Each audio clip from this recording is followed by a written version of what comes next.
Hey, what's up, folks? Welcome back to On Texas Football. Welcome back to your Sunday night live stream. I'm lifetime Longhorn, Rod Babers. Pleased to be joined by the estimable Jerry Hamilton. Got a lot to get into on the show. We also have a very special guest joining us. That's my man, Jerry Hamilton. He's got a lot of clout, prodigious clout, because we have one of the 2027 commitments for the Longhorns joining us. Jabberious Guerrero is going to join us at 7:30. Jabberious is going to join us, and we're very excited about that. So thanks, my man, Jerry Hamilton, for hooking that one up. But in the meantime, we'll talk about the latest commitment for the Longhorns in that 2027 class, Ismail Kamara. We'll talk about that. Also, what else the Longhorns need to do in that 2027 class. But the show belongs to you. Show of the people, for the people, and by the people. Try to get your questions and comments in quickly, because we'll probably end the show after Jabberious is done with the interview. So throw it all out there as soon as you can. Super chats always jump to the front of the line. You can interrupt the show at any time. Shout out to our friends at Von Lane. Shout out to our friends over at Prize Picks and Zen AI. We'll tell you more about them coming up a little bit later on. But Jerry, let's dive into it. Big news over the weekend. Was this expected? Did you expect that? Was that one? I don't know. Was it a high or something like that for you? Yeah, you know what? It was a high, but we knew this was coming this weekend, and we kind of tried to hint at it without taking away Ishmael's news, since he didn't officially put a date out. But yeah, we knew that this was coming midway through the week. I guess it was. But look, a guy, Rod, with first of all, for the people, there's no huddle on him. He did play this year at Gilmer. He is a upside athlete as an offensive line prospect. I mean, his best football is way out in front of him. Ismail Kamara, but it was a huge recruiting win for Texas. It gets Texas the 5 offensive linemen, 2 tackle prospects, along with Brian Swanson and Ismail Kamara. Lucas Roa is a kind of a swing guy. He can get some looks at right tackle, but more than likely begins his career at guard. Then you have Jackson Cook, who could be a guard center, and then you have Keon Hemphill Woods, who's a guard. So I mean, Ismail Kamara is a big commitment for Texas. Like I said, gets him the 5 offensive linemen, 2 offensive tackles. I think this guy's best football is way out in front of him, though, unless he makes a massive jump as a senior on the field, because he's just so young in the game. I mean, I think there's some. Hey, some people are asking, is he going to start as a freshman? This isn't, to me, a Kelvin Banks situation. Kelvin Banks has been playing offensive line since he started playing ball. He had 4 years starting at Summer Creek in one of the toughest districts in the state. He'd gone against a number of big-time college players, guys that would end up being drafted. I think it's a totally different deal. Kamara's he's a very talented, gifted prospect. He's also very young in the game of football. So I think people should kind of keep the expectations level on him.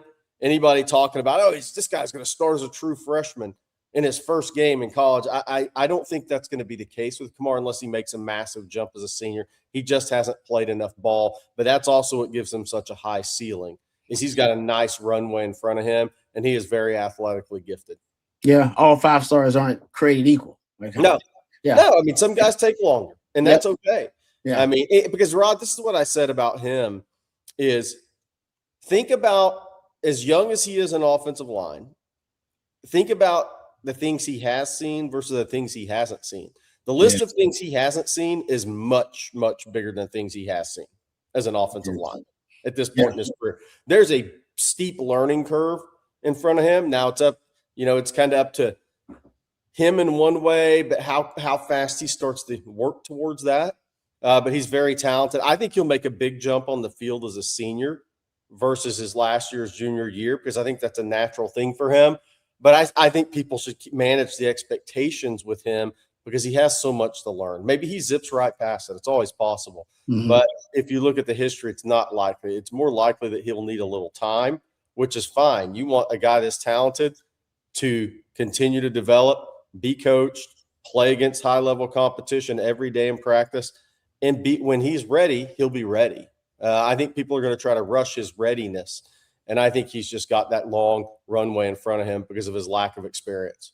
They're not, obviously, they weren't the same type of prospect, but Melvin Siani talked about that when I talked to him, because he hadn't played a lot of O-line when he was picked up as a prospect. He just had a really high ceiling as a player. And he talked about how shell-shocked he was going from the level of competition to the college level. And that's why he said he's been so comfortable kind of upping the level every time. He's going. He's kind of from Wake Forest, not of Texas, but he's got to up the ante each time because he didn't have a lot of experience playing O-line coming out like initially out of high school. Like that wasn't something that he'd done a lot of. So that you're right about that. And even though Kamara is a really, really high level prospect, probably has more elite tools. Yes. And data points, still, man, you're gonna be shell shocked by that. The speed, the power at the next level. It's gonna take you a while to acclimate. That's all. Everybody for any. Yeah. And we'll see, because the other thing with him is why I would until you know where he is academically. So by that I mean he's got a lot of catch up to do because he came to the States late. Mm-hmm. He came to the States later in high school. So there's a decent chance he's not a midterm enrollee. He'd have to do a heavy work to be a midterm enrollee. I'm not saying it can't happen, but it's kind of a wait and see. So he may not be a guy that gets in early. Yeah. So there's a lot of things going on with him in his orbit, but he's very athletically gifted. My whole thing is he's a tremendous commitment for Texas. I love where he can go as a player, but I just caution people to race him to the field instead of let it become more of a marathon versus a sprint for him, because I think that would be the best thing for him, unless he makes a dramatic jump. But Rod, to your point, even then he's not playing against, like when you go to Duncanville, okay, or you go to North Shore and you see Caleb on Chase on, well, the left tackle at North Shore is going against Caleb on Chase on every day. Yeah. Guys at Duncanville win against Colin Simmons. So to your point, it's going to be like a shock type of value type of scenario for him when he gets to college. And that's just going to be part of it, but it's a huge pickup. It's a tremendous pickup for the offensive line. It gets you to 5 offensive linemen.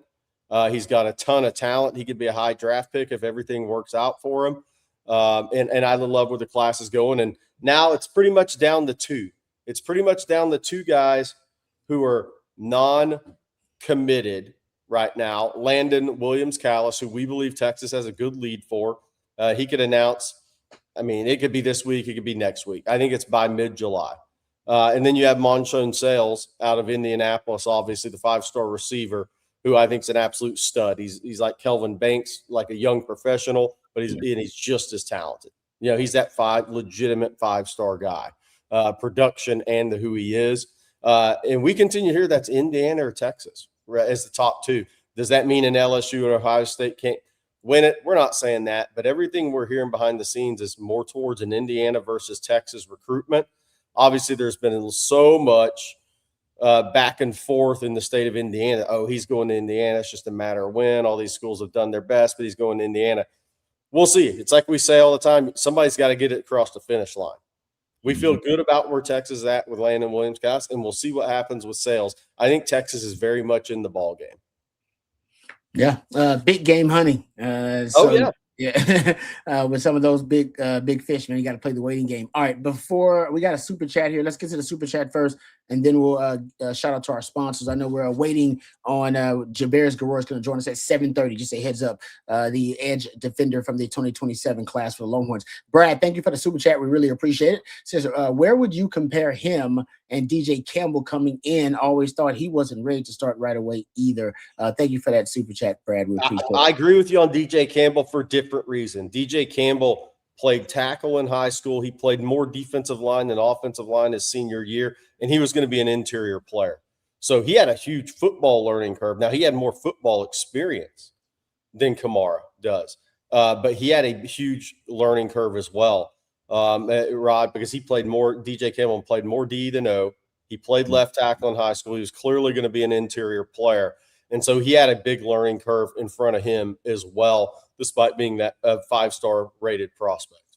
So there are similarities for different reasons. Yeah, both were raw. Yes. More raw 5-star prospects as opposed to being refined. There are some prospects that are 5-star, they're really refined, ready to go right away, pretty much, to compete for a starting spot. All right, let's thank our sponsors before we dive into some more questions. Thank you to our friends over at Vaughn Lane. Folks, this time of year, it's It's a great time to be doing some traveling, whether you're traveling for, vacations to go visit family, whether some of you got to travel for business, that's all right too. My friends at Von Lane, they provide a first-class travel experience on the ground. A lot of you out there, you still drive yourself to these shorter trips in between major Texas cities or just in the region in general. That can be very stressful, dealing with traffic and road rage. You also got to deal with being jet lagged and tired when you get there, and that's a business trip. That round trip can be really, really difficult. And if you're also flying, we know that can be really stressful as well, dealing with TSA and security checks and delayed flights. Trust me, our friends over at Von Lane, they will provide you with a great experience. And once you try Von Lane, you'll be like me. You'll be a true fan. You settle into one just 22 oversized leather seats. You don't have to deal with TSA or anything like that, right? You board in minutes at a private hotel terminal. You enjoy complimentary Wi-Fi, snacks, beverages, and hot towel service on every trip. They even have complimentary meals on certain departures. They've upgraded their internet with Starlink internet, so now it's faster and more reliable. They serve Austin, Dallas, Houston, San Antonio, Fort Worth, Plano, the Woodlands, Atlanta, Memphis, Nashville, Knoxville as well. Visit vonlane.com. That's VONLANE.com. And if it's your first time riding, enter the code OTF26 at checkout, and you'll receive $20 off your first ride with Von Lane. I've taken it several times myself. With my wife is actually taking it to go visit family. Taking it for business reasons. We were powered and partnered up with our friends over at Third and Longhorn. We used our friends at Von Lane to help us power our Texas tour to Houston and to Dallas. So they're great. So check them out for yourself. That's vonlane.com. All right, let's answer a couple of questions, and we'll dive into some other topics. How about this one? Oh, we got super chats. Let's get to the super chats first. How about this from Justin? Justin, what's up? Thank you for the super chat. Really appreciate it. Best running back duo in Texas history. What two backs would have meshed together the best? Great show, fellas. Thank you. Rod, I'll tell you, I think the best group of running backs I've seen on a Texas team was Ricky Williams, Priest Holmes, and Sean Mitchell. So we're talking about the best group that's been there, or we're talking about fantasy? Best running back duo in Texas history. The best running back duo. Yeah, I mean, Bijan and Rojo was a nice one. That was a good one too, most recently. But yeah, you're right. That it's hard to beat that. Because Ricky was playing fullback. Yeah. Right. So Sean Mitchell was blazing fast. Sean Mitchell, I believe, didn't he have a 1,000-yard season? Oh, yeah. People forget that's a 1,000-yard back. And Priest Holmes wasn't the Priest Holmes we saw in the NFL because he'd been hurt so much at Texas, but he was still really good when he was healthy. Now he had that more of that between the tackles runner, and then you had Sean Mitchell, who you wanted him outside the tackles because he could turn on the jets. And you had Ricky Williams. That was a tremendous trio of running backs. That's the best I've seen. That's a good one. No, that's good, man. That's good. And it's got to be one where they actually played multiple running back. One guy didn't just kind of boss hog. Cedric Benson, Jamal Charles. They didn't interact. They didn't overlap. Benson was a senior before Jamal got there. Right. Ced Beast last year was what? 04? 03? 04? Yeah. 04. 04. 04. Yeah. It was 2 years young. So 04. Yeah.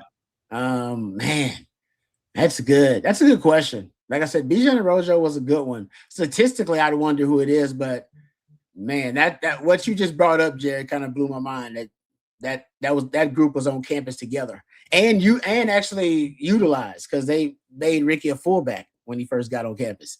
I mean, Bucky Godbolt did that. Now he's asking what two would have meshed together too. So that's why I said that's now. You just say you want to go to the fantasy scenario. I just need somebody with power and then somebody with speed.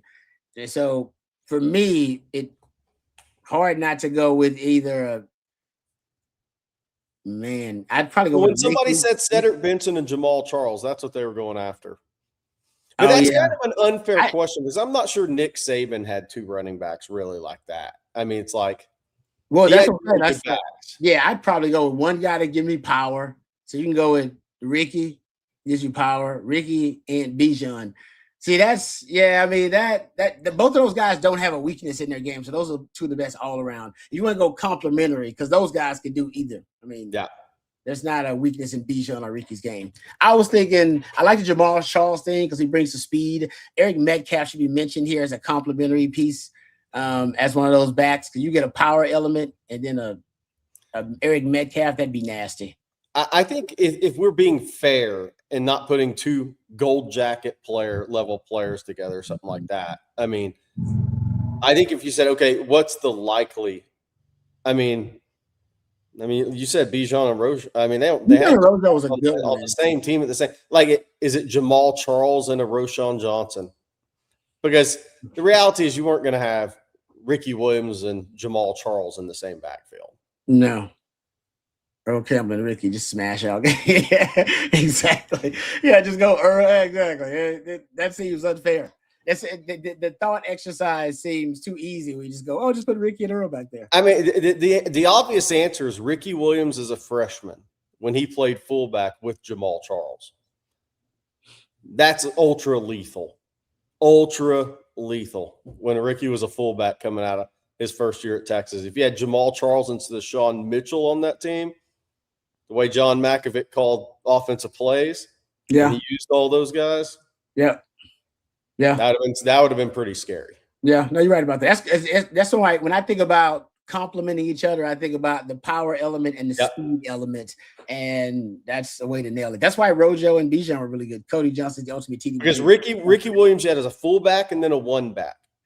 Yeah. Then you had Jamal Charles when Ricky's a fullback, Jamal is a tailback, which is what they did with Ricky Williams and Sean Mitchell. So now think about Ricky Williams and Jamal Charles. That's probably your answer. That's good. I can't hate on that. All right, Philip saying, thank you for the super chat. Says, I love what y'all do. Appreciate that. Buy or sell. Will Muschamp is a shot of steroid for the Texas Longhorn recruiting momentum, acting as a high-impact catalyst for both high school and transfer portal talent. This is a good, okay, I like this theory. All right, What do you think, Jerry? Buy or sell? I love it. Muschamp? I love it because, look, it sounds like we're crushing PK, but he asked a question, so I'm going to answer it. PK wasn't big on recruiting. PK very rarely went out on the road in recruiting. He wasn't on the phone all the time in recruiting. That's the opposite with Will Muschamp. So I think whether it's Mark Orfe, whether it's Kenny Baker, whether it's we'll talk to Jabberious Guerrero about this, whether it's Lylan Clark. When you have your DC who recruits just as hard as your position coach, that's really great support. And Will was out on the road as much as he used every day he had that the NCAA allowed him to have. So, and he would go out on his own and go see guys as well. But when you have a DC that recruits as hard as you do supporting you, that's very impactful. Now, I always say Will Muschamp straight over tackle. So when I say he's recruiting, he's not telling these guys exactly what they want to hear. He's coming straight over tackle. And he's going to be real with these guys. And I think there's guys that like that. And I think there may be a couple of guys that don't like that. But I think that the combo of having Will Muschamp working with a Lylan Clark on an edge player or outside backer, working with Blake Gideon on a safety, working with Orfe, working with Kenny Baker, I think that's really strong in recruiting.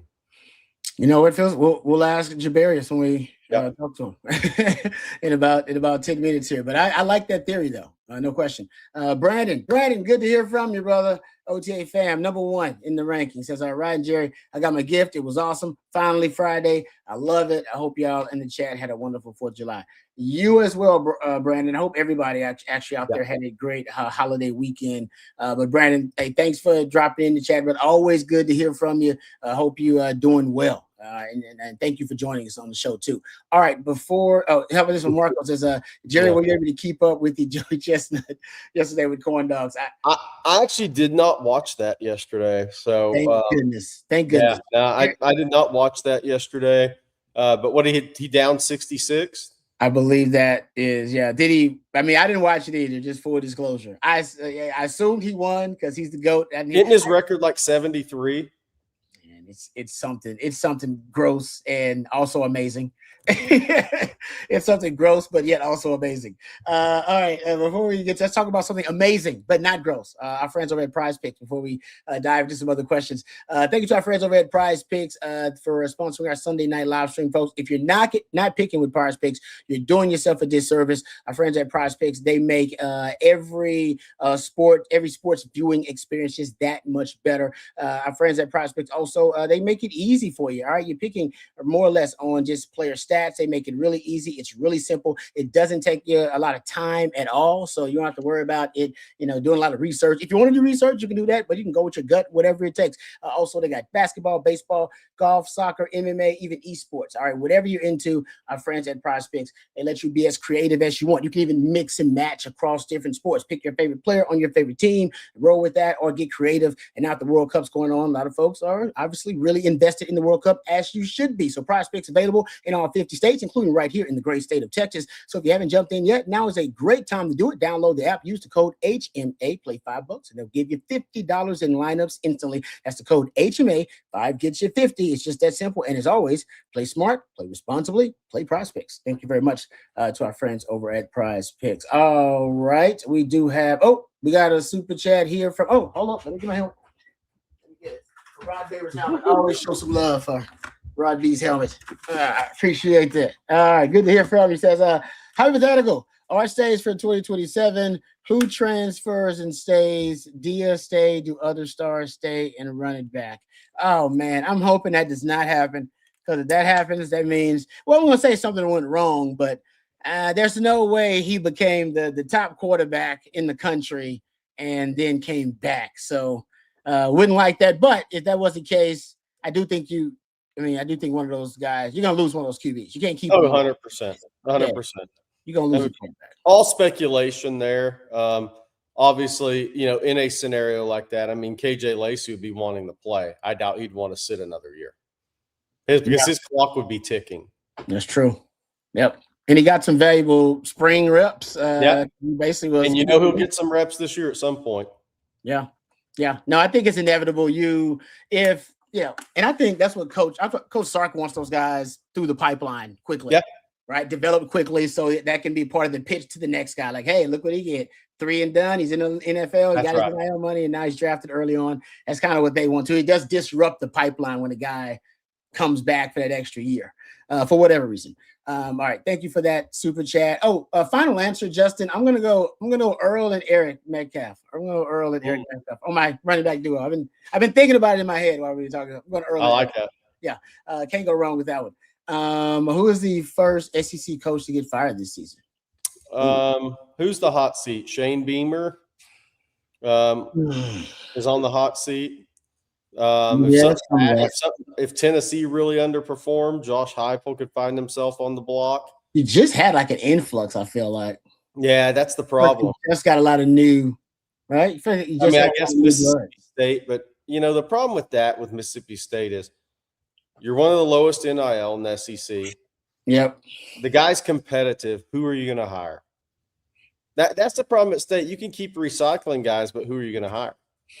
Good. I think somebody said Heupel, somebody said Beamer. Y'all are with me. I think that is South Carolina's going to be interesting because I think Sellers is going to. I just don't know if they can put the skilled people around them.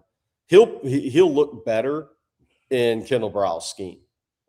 Yeah, they'll protect him better. They'll manipulate offensive line better if they're lacking an offensive line. Mm-hmm. The Briles have always done that. They've always manipulated offensive line. Yeah. But this is interesting. So I've heard people say, well, Mike Elko better beat Texas. Brent Venables better beat Texas this year. I think the college expanded playoff has changed the game. It's helping them. Yeah.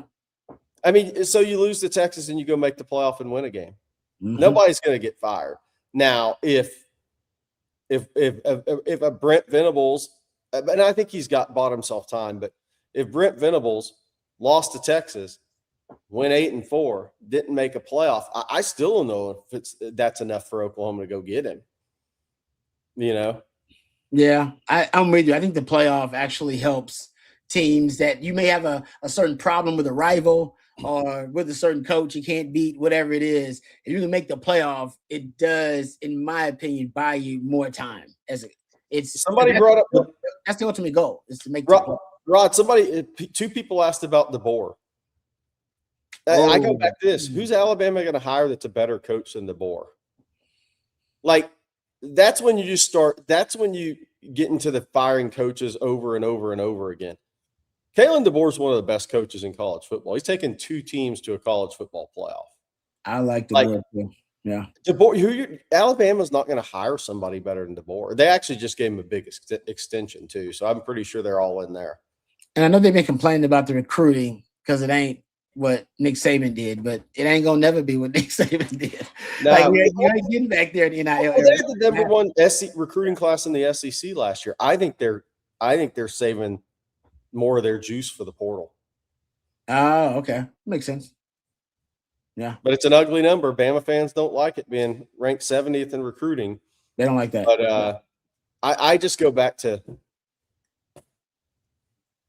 no, I don't think so. Yeah, Elko, no, I don't think so. Yeah, that last year bought him some time. It's the same question. Like, this is the question: who are you going to hire? Like, who are you going to hire at these jobs? I think it's those guys that have made a college football playoff. If you have a 9-3 season and don't, if Elko's 9-3 and loses the Tech, I don't think he's on the hot seat at all. I think their alumni are very invested in Mike Elko because they see he's doing a hell of a lot better job than Jimbo. Yeah, doing a good job on the recruiting trail and just had a hell of a season too. So I'm with you on that. I mean, by the way, here's the thing with Alabama. Traditionally, guys that follow great coaches get fired. But DeBoer's actually had more success than guys that go to jobs in that scenario. But I guess, it all comes back to this. It's like, who would you hire that's a better coach than Kalen DeBoer? Lane Kiffin's not going there. He's at LSU. Marcus Freeman, because here's the thing. Those guys are going to say, y'all fired Kalen DeBoer, and the peers think he's one of the better coaches. Yeah. Nobody's taking that job. It's true. The guys that beat Marcus Freeman, he ain't taking that job. So who are you going to go? Who are you going to go get? Dillingham? You're going to bet on Dillingham? Yeah. I mean, unless you want to roll the dice on the young up-and-coming, you know what I mean? It's the Dillingham guy. It's somebody like that. Yeah, I mean, you got to find the next one. You got to find, whoever that is. But. Is Dan Lanning going to leave Oregon to go to Bama if Oregon's in a much better position from NIL standpoint? No. Nah. It doesn't have that much mystique. No. I totally agree. Yeah. No, it's an interesting conversation. Joe Z, what's up, brother? Says, Rob, my question, do you think Meredith starts day one? I don't know what kind of shape the secondary is going to be in, so it's a hard question to answer, right? Like you're talking about like basically what we just saw Grayson Littleton do, right? Start from day one. He does have that kind of potential as a player, and I do think because of how basically handpicked he is from Muschamp's scheme, Muschamp's going to be playing coverages that are favorable to him, and I think basically that means playing a lot of aggressive man coverage situationally and money downs, red zone, that kind of thing. So I would say the odds right now, if I had to put a percentage on it, I'd say I'm probably at day one starting. I'm probably at 50% on day one starting for him. Because I don't know what kind of shape the secondary is going to be in. Yeah. Like it all depends on if you got, do I have starting corners coming back? Did they go to the portal and go get some guy? You know what I mean? Like that, so right now I put it 50. He just got 50% is a really good chance as a true freshman to start. Like, honestly, I think that's really high for a true freshman. I'm gonna give him just a coin flip chance. That I'll tell you what else factors in this, Rod. Does he play high school football his senior year? Like, something else we don't know. Another variable. Yeah. If he doesn't play his senior year, that's a long time without hitting people. It drops. Yeah. I didn't even think about that, Jerry. You're right. So we got to see what he does as well, which we should be learning that in about 2 weeks, I think. Okay. I would like to know. That's a good point. And if I would advise him, I'd advise him to go play somewhere. Go play ball somewhere. You ain't got to, I don't know what his people are telling them. Maybe they don't want to play an entire season, whatever, but you got to go cultivate your craft. Trust me, as a guy who lost time with an injury, it hurts you. It's going to hurt you. But I still give him a good shot because he's got unbelievable, like, just raw ability. Yeah. And like I said, I bet by the time he's playing, Muschamp's going to have his scheme, like, totally, like, cemented. And I do think coverage-wise, he's going to fit right in on what Muschamp is doing. Yeah. All right. Thank you for that question. Another one. Oh, how about this one from Champ Bailey? Says Rod and Jerry, any word or news on Justice Terry? Was hoping to hear good things coming out of spring practice, but he got hurt and we haven't heard much after anything. I would say this: he had the surgery. He was held out of spring. He's getting closer to 100%. I don't think he's quite 100 yet. He's getting closer. He's expected to be full go by August, which is we're a month away. Wow. And I think he's got a chance to be a really good fit in Will Muschamp's scheme. That's important. Does Texas have the best trio of defensive end, linebacker, and cornerback in the SEC? Georgia might have something to say about it. Yeah. Georgia. I think, but right now behind Georgia, I'm trying to think who else in the SEC. Huge unknown with LSU right now. That's true. LSU's got it's a talent. Huge unknown. They got talent. Yeah. I would say they're in an argument for the second best ball. Yeah. Overall. I mean, Georgia. Now they lost to Maris Williams, the transfer. They lost him in the spring, so that hurt them. If Maris Williams is out, that definitely hurts Georgia. Georgia at corner, Ellis Robinson's really good. DeMello Jones, those guys are good. Their linebacker, Raylan Wilson and Chris Cole are really good. I don't know. I would say Georgia's the only one I'd put ahead of them. I think they are in that combination, but yeah, I mean, I'm not. A lot of the guys that would answer that question for Texas, Rasheem Biles hasn't played at Texas yet. Bo Masco hasn't played at Texas yet. If those guys come through, then we may have a different conversation by midseason. Well, I think edge-wise, you do because he has the best edge room in the country, arguably. People, they're in that conversation. Linebacker, people really love him nationally, really like Biles, and they should. Yeah. He's a hell of a playmaker. Cornerback, I think, is the one where Texas probably has the most to prove from a national perspective. Because Cade Phillips just started last year toward the end of last season. Grayson Littleton, speaking of young freshmen starting from day one, he's going to be much better this season. He was still good last year. And then, Bo Masco hadn't played there. So I think, I put him second behind Georgia. Now, I want to say this to be clear. Biles and Masco were tremendous in the spring. I'm just kind of waiting until they actually put on the uniform for Texas. But to Rod's point, Biles, Rod and I are on the same page. He's going to be one of the best linebackers in America. I don't have any doubt about it. And Masco had an amazing spring at Texas to where, he elevated himself from an NFL draft pick and the Texas staff's eyes. Yeah, he started making plays on the ball. That's one of the things he was lacking at Rutgers, that he really hadn't proven that he did have kind of a ball hawk ability. But there's no doubt in spring, that's all we heard about was Bo Masco making plays on the football. So to me, that was the really promising report coming out of spring for him. All right.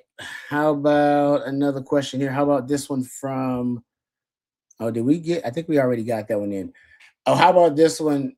Oh, Jerry Brandon, we got another for you. Jerry, you're like encyclopedia with players. You know everything. Jerry is very knowledgeable, in-depth knowledge. My man CB wants to know, is this the best O-line class, though, since 2022?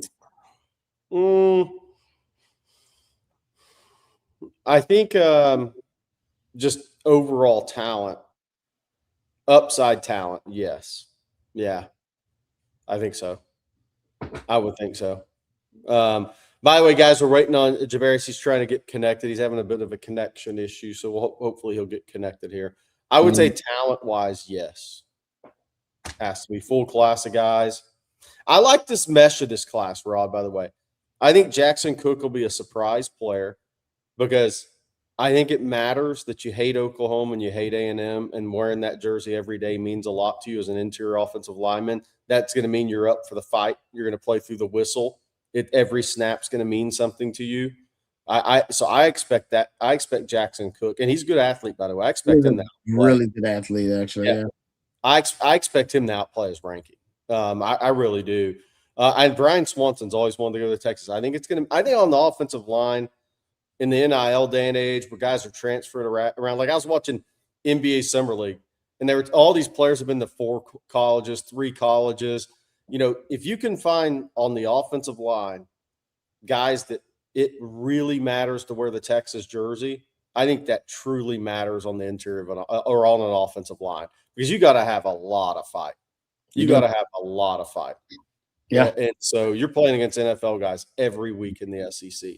It's really got to mean something. If you're out there collecting checks, the biggest checks to play at Texas, I'm not saying you can't be a really good player on the offensive line, but the guys that they've always wanted to play at Texas and they're willing to get in the fight every single snap, I think that matters on the offensive line. I think it's harder to find those guys, to put 3 or 4 of those guys on the field now. Yeah, I like that. All right, I believe we are still we're waiting on my man Jabberious Guerrero. Hopefully we can resolve the technical issues he's dealing with. Bubba says, hey Jerry, if Richard Wesley would have stayed in 2027 class, what do you think he would have ranked if he played his senior year, since he will get playing time this year? He's definitely gonna play on some of them pass rushing downs. Pass rusher. Yeah. I think he'd be top 15 in the country. Wow. Solid 5-star, top 15 in the country. Wow. Yeah. And Texas has high expectations for him this year. Like, I think he may play a little bit more as the season moves along than people actually are thinking. Yeah, I mean, like I said, I think he's one of those guys where they may put him out there and then bump Lance Jackson inside on the 3rd and long, whatever Muschamp's version of a NASCAR package is. Yep. Whatever it is. Totally agree. Yeah, I think he's one of those guys. All right, thank you for that. We appreciate that question. How about this one from Horns for Life? Says, do we have as much depth on the D-line as we have had Josiah Sharma going to play? That's a great question. They definitely are 4 deep on the D-tackle rotation right now. They're confident in that group with Kanu, Ian Jeffrod's in that group. They like Watson thrown in there as well. January. So they got their 4. I think Sharma's 5 and Myron Charles is 6, and I think they really like both of those guys. And I do think we'll see them both play. It may not be significant snaps. If Sharma ends up with significant snaps, that probably means somebody got hurt, because the 4 guys in front of them are really all good players. All 4 of those guys will be drafted football players. But they like Sharman, they like Charles, they like what they saw those guys in the spring. And I think Sharma's got a chance to play every game. I think he's got a chance to get on the field 2 or 3, 4 snaps every single game. And we had a question earlier about Justice Terry. I mean, think about it, that D tackle room it could end up being really deep if you get Justice Terry and Josiah Sharma and guys like that who also end up demanding playing time or earning reps on the field. That could be added value, because what they need out of the D tackle room right now, I think they do have, they got their run stuffer, a guy that can play the zero technique. They got that. All right. Yeah. They needed it desperately because they didn't have that last year. So they got Ian Jeffridge, as he has been affectionately named by the chat.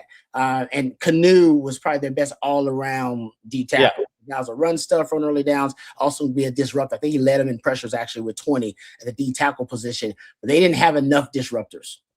And that's where one of these young bucks, because I think Watson can provide some of that too. Just be a little bit more disruptive in the interior. But they need more of that. They had a bunch of that when they had, obviously when you had Sweat and you had Murphy out there and Alfred Collins and Broughton, you had most of your disruption actually on the defensive front was coming from the interior. Actually, a lot of your pressures were coming from the interior. You were getting triple-digit pressures from that group. I think last year you were around 50 or so pressures from your entire D tackle group. That's where one of those young guys can earn their way on the field, is for them to be more disruptive. And Terry, obviously, I think is the name that comes to mind looking at it. But Sharma can be one of those guys too, because they do need more of that in the interior. All right, well, I think we got Jabberious. Oh, let's do it. Let's do it. Yeah. What's up, Jabberious? Thanks for joining on Texas football tonight, man. How are you? What's up? How y'all doing? I'm good.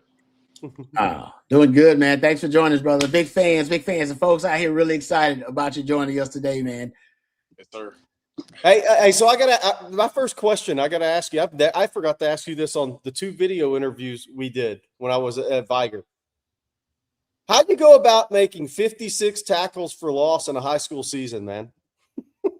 That's what you had your sophomore year, is 56 tackles for loss. Yeah, we had an incredible team that year, so it was like I knew I was gonna be able to do that because the guys I had around me, everybody was flying around. You know, you couldn't just worry about one person, so I knew I was gonna be able to make a lot of plays just having my teammates beside me. So, I mean, it was crazy to hear it at the end of the season, 56. But like, I knew I could do it.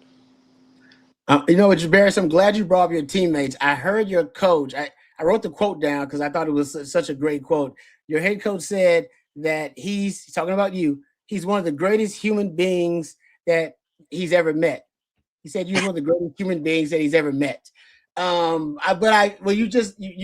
obviously gave props to your teammates when Jerry asked you about your accolades and how prolific you were, but that unselfishness as a teammate, what does it mean when you're a coach, you hear your coach say a quote like that you're one of the greatest humans he's ever met? I mean, that's what you like play to hear. Just being a good teammate to my teammates. So just to hear that from my coach, I mean, it's like a reward, really. So I just know I'm doing the right thing and being a great teammate and trying to lead my team to success. So I mean, it feels great hearing that from my coach, honestly. All right, I got 2 things from the chat already. One question that definitely needs to be asked. Now, Josie, he wants one of those green Viger jackets you're wearing in the photos I took today. I was there, so he wants you to find an extra Viger jacket. He said that on our website. But then KD35, I'm the best.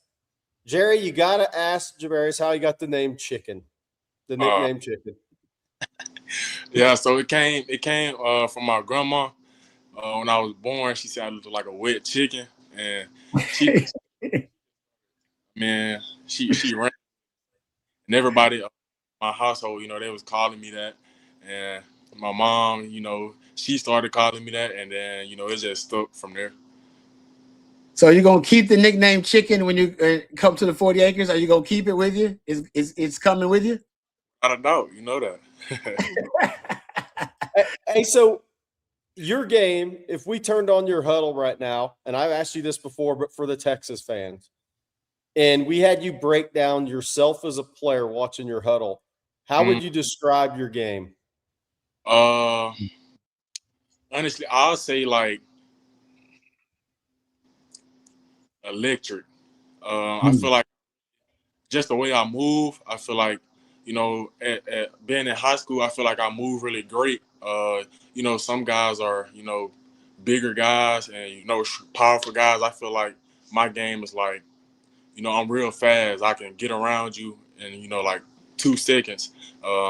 So I'll say electric, you know, just got a great motor, gonna chase the quarterback, get TFLs, and do my job. So electric is the word I use. I agree. Jabberious, I just watching your film, I feel like you got multiple pass rushing moves you like to rely on. How many pass rushing moves do you have in your bag? And what's your go-to move? What's your favorite move? The one you got, hey, I know I can win on this one. Yeah, I got quite a few, but I'll say my favorite is probably. I got a few favorites. I'm gonna keep it real. That's when you know you've had 40 sacks in the last 2 years, Rod, and 88 tackles for a loss. When you got a few and you can't distinguish between them. That's what I'm saying. I think he's got a bunch of. That's why I want to know what his favorite was, because I think you got like 3 or 4 that you're really good at, and you got a deep bag. That's why it's hard to pick one, but if I did have to pick one, I'll probably say like a ghost or a spin.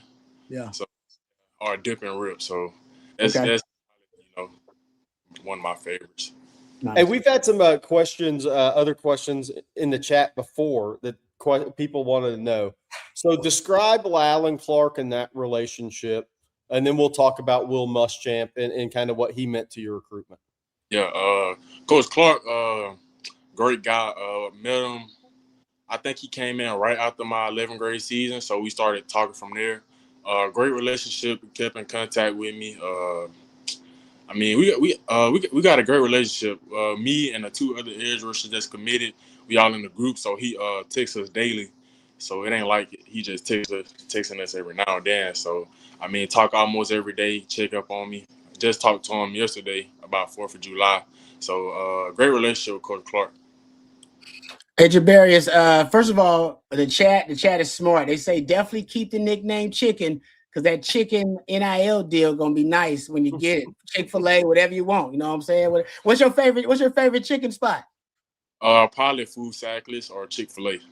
Okay, then boom. We're gonna put that to the side, keep that nickname Chicken, and then boom, that's gonna happen naturally. Hold up. Also, we got a nickname, a suggestion from Michael, and I like it. He said, I vote a new nickname, Silky Chicken, because the pass rushing moves. What you think about that? What you think? Silky Chicken. Hey, I like that. Boom. We got that. All right. We're going to write that down. That's your OTF nickname. That's your on Texas football nickname.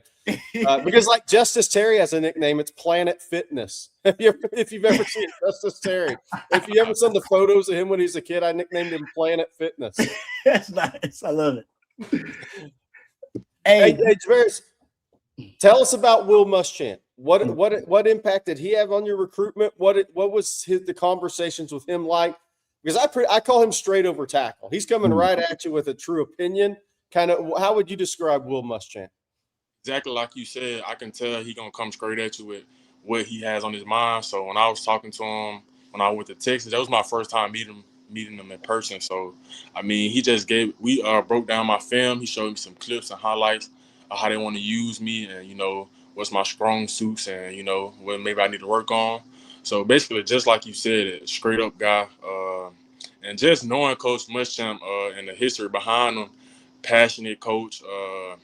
So I mean, you can't ask for no more than that in today's college football too. With coaches bouncing around from different schools, just having one of those coaches that's like an OG in this college football community. So I mean, you can't ask for nothing better than Coach Muschamp.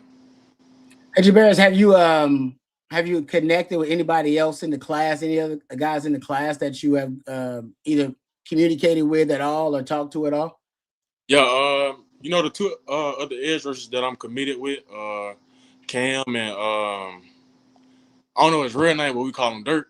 But that's the one. Derwin, Dirt. Yeah.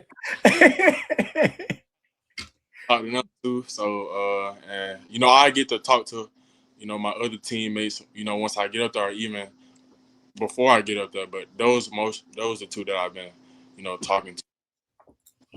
So for in the chat, for those that don't know, Jabberious plays on a tremendously talented defense. Linebacker Isaac McNeil's committed to Auburn, and there's a kid in the secondary at your school that's a really, really good football player. I think was under recruited. He's committed to Kentucky.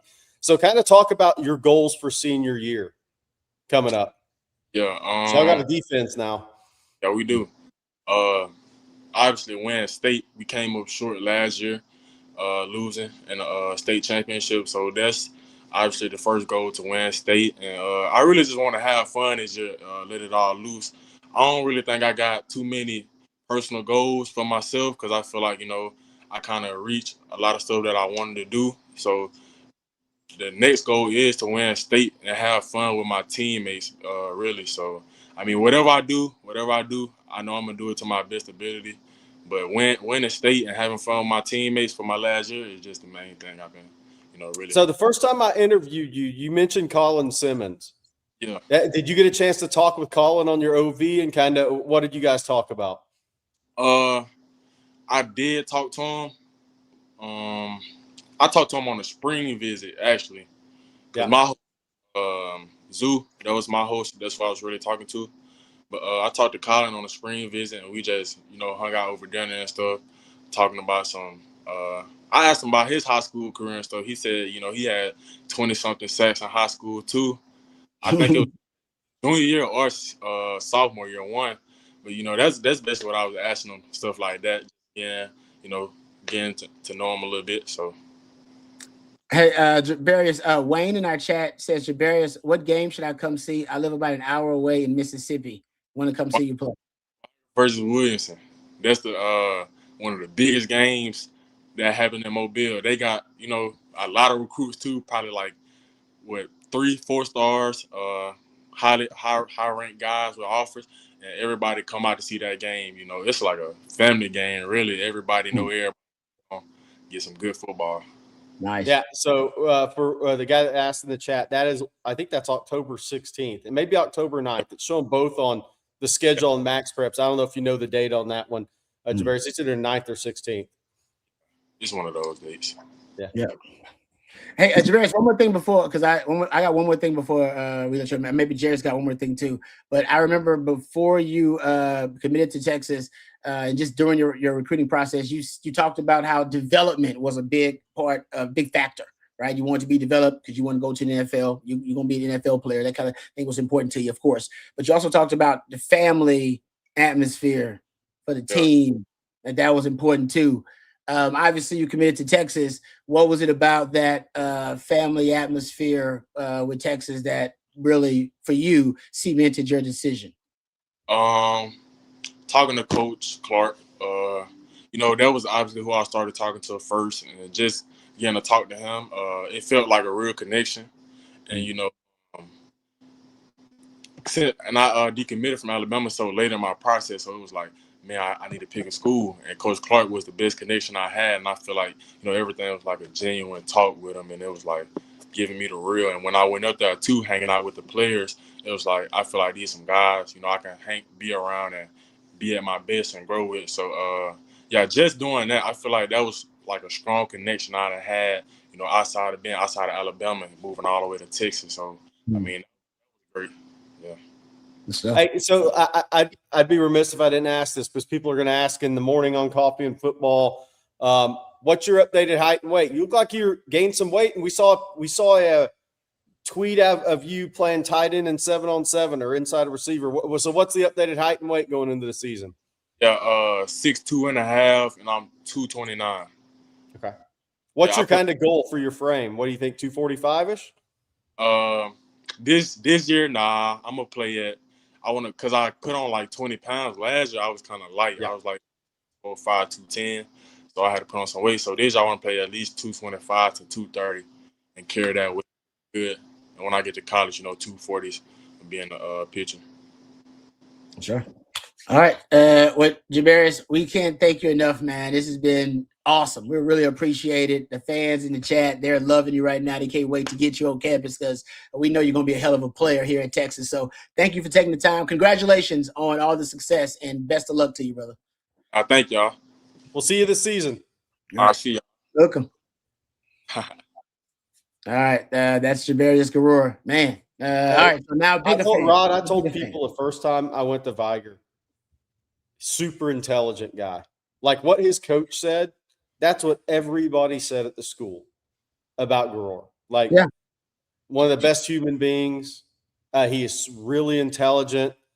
We talked as academics almost as much as football in the interview I did with him. You can go archive those interviews. There's 2 on Texas Football YouTube from both of my trips to Viger in the spring and then twice, I guess, once right after the season and once in the spring. Unbelievable kid, man, young man. I think he's going to do really big things. He reminds you. He reminds you of Richard. Richard Wesley's a funny guy, but they're very mature guys, is what they are. Old souls. Yeah, don't let Richard Wesley being a jokester fool you. He's very mature. Yeah. No, that's his coach. I was just watching an interview that Jabberious Guerrero's coach was talking about him, and he said when he first got there, Jabberious said, "Hey man, don't worry, coach. We're gonna play for a state title." Like, and they did. Yeah, I was like, who says that kind of stuff? As a coach, don't worry, coach. We're gonna play for a state title. Like I see it. I'm willing to put the work in. So I'm a big fan of that young man. The Silky Chicken. Hey, Silky Chicken. That's a great nickname. I'm not gonna lie. That is a fantastic. Honestly, I can't wait till he balls out because we got to call him the Silky Chicken. I'm gonna tell Blake will make that edit too. There'll be a Silky Chicken edit for Guerrero after his like 4 sacks in a game this year. Yeah, I love that we're getting like OTF nicknames. We got Ian Fridge. What'd you say? Justice Terriers? What'd you call him? Planet Fitness. Planet Fitness, yeah. And now we got the Silky Chicken. All right, before we get out of here, Jerry, would you do us all a favor and tell the folks out there about our friends over at Zen AI, please? Yeah, this summer, don't just watch the game, vibecast it. Zen AI is home to vibecasting, a new way to capture and share real sports conversations. No studio, no fancy gear. Your phone is the whole setup. Arguing about who should have taken the last shot, breaking down every play, hit record, talk it out, and Zen AI turns that convo into a sportscast you can share as clips, reels, and even TikToks. An AI producer works behind the scenes, cleaning up the audio, cutting highlights, and helping you tweak edits just by chatting in plain English. Go live when the game is on or record your hot takes after. Bring your own co-host or find a fan in Zen AI's network. This summer, Zen AI is paying new Vibecasters to launch their first sportscast. Humans are the talent. AI is the infrastructure. Zen AI is invite only. Head to zen.ai to join the waitlist. That's zen.ai or tap the link in our show notes. All right. Thank you, Jerry. Appreciate that. And thanks to our friends over at Zen AI. And also thank you very much to Jabberious Guerrero. That was fantastic. And thank you, Jerry, for organizing and arranging that interview.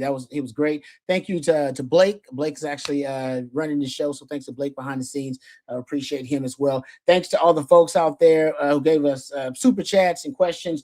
Brandon, shout out to Brandon, #1 OTA fan rankings. Rod Babers Helmet, Philip, Justin, Brad. Appreciate all the super chats there. Thank you guys for your participation and questions. Yes, OU sucks. They do suck. So appreciate that. If we missed any of your questions, I know there are a bunch of them. We apologize about that. Please direct them to the gentleman, one of them right here, Coffee and Football, bright and early tomorrow morning. That, and actually Blake is a part of that show as well. So both of those guys will be there. You can join them at 8:15 a.m. bright and early tomorrow morning right here on the OTF YouTube channel. And also we'll have your Monday live stream. Actually, man, I think that's going to be during a soccer game. Going to be doing USA, right? Wow. That's going to be during the USA match. All right, so we'll do kind of a truncated, shortened edition of our Watch With Us with the USA match tomorrow. But that'll be at 7 p.m., and I believe the match actually kind of starts at 7 p.m. as well. So join us. It'll be me and Coach Shipley and CJ Vogel as well. So thank you guys for that. Thanks to our sponsors, Prize Picks, Von Lane, and Zen AI, for Blake and for Jerry and for Jabberious Guerrero. We appreciate him as well. I'm Lifetime Longhorn Rod Babers. Until next time, hook 'em horns.